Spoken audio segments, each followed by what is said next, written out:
The moment you mention Trat, most people thinking of something. Just a borrowed strip of land, whose only job is to selling ferry tickets, and that's it. But hold on, Trat is not that basic. It might be actually one of the most underrated provinces in Thailand.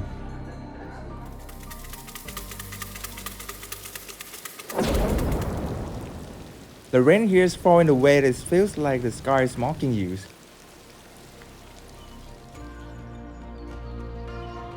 But honestly, the rain is what slows everything down, making things quieter, softer. Until you suddenly feels like, this time is actually kinda cute though. Maybe we don't even need to go to the island.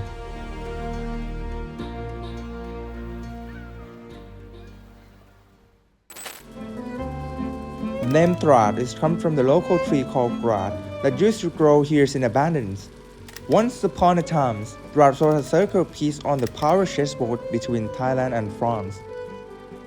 In 1906, Thailand got Trat back but has to trade away territories on the opposite sides in return. So people of Trat chosen March 23rd as a Trat Remembrance Day to remember that their own town was once used as bargaining chips between the whole countries.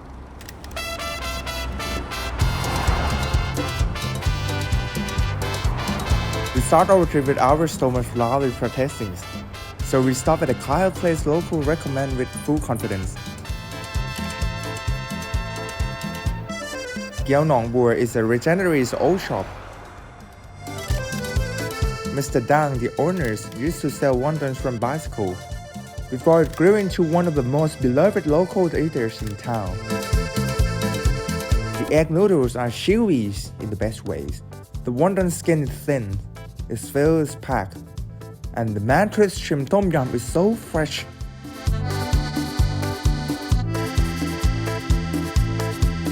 By the time we are done eating, our mood is flipped completely. So now we are ready to go anywhere without complaining. After refilling, we head out to Khao Ra Kam Reservoir. It's about 20 minutes drive, and those 20 minutes are all curves and hills. When we finally reach the viewpoint, it is wide open. Just mountains, waters, mists, and 100% unfiltered honest from nature.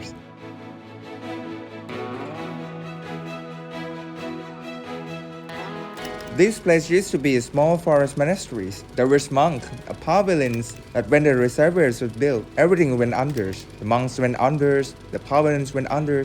It is a sad story, but somehow it's created a brand new view that is ridiculously beautiful.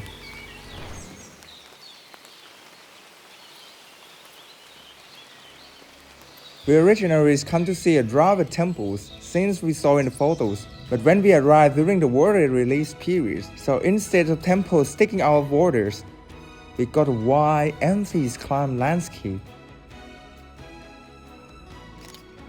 Layers of mountains sticking softly in the background. We walk closer to get down to the waters. A warm breeze bursting past. We hear the soft sounds of the tiny waves touching the shore.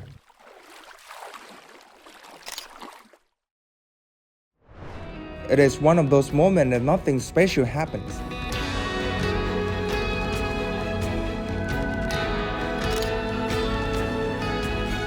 The views, the airs, it all feels like nature opened a private screen just for us.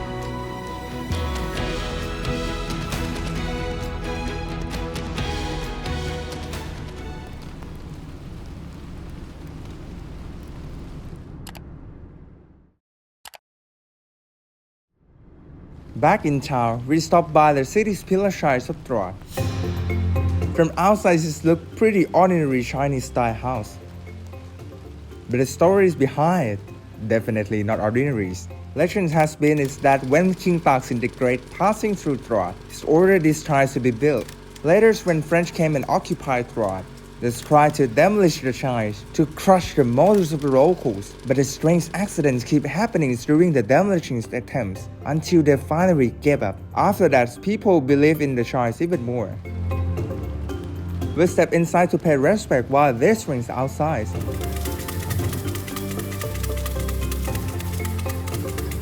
The smells of old wood mixed with the incense smoke and the sounds of raindrops on the roof. The whole scene feels like a Chinese movie where the dragon is about to burst through the ceilings any second.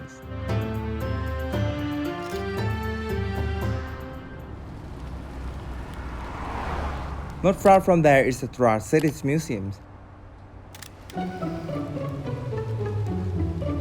It is a wooden house built in 1911, the kinds of building that make you look better in photos without doing anything. Inside, the exhibitions walk you through the town's histories, how Trat came to be, the naval battle of Gorchang's, the old market, everyday local life. But the building itself is the real stars, timber details, stucco and the colonial style blended with local flavors. We keep driving along Route 3148 until lecturers run off the land at Lam Ngom, the place that people ignore because their hearts is already at the island. The lighthouse here is not tall, it doesn't shoot a beam through the storm clouds, but it has these claims: effortless coolness to it, no need to filters, no need a lightroom sky replacement. There is 500 meters pier stretched into the seas. Out there, the wind hits you hard enough to remind you Trat literally is right beside you.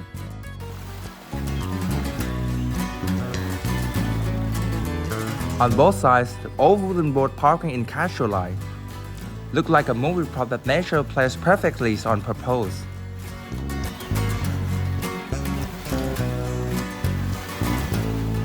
We're turning around and look back to the shore. You see mountains, the lines of waters, and a quiet little trail far away. It feels like you have been split into the reference world. A place at the very edge of the map that people don't really pay attention to, it somehow ends up being the coolest stop of the entire trip.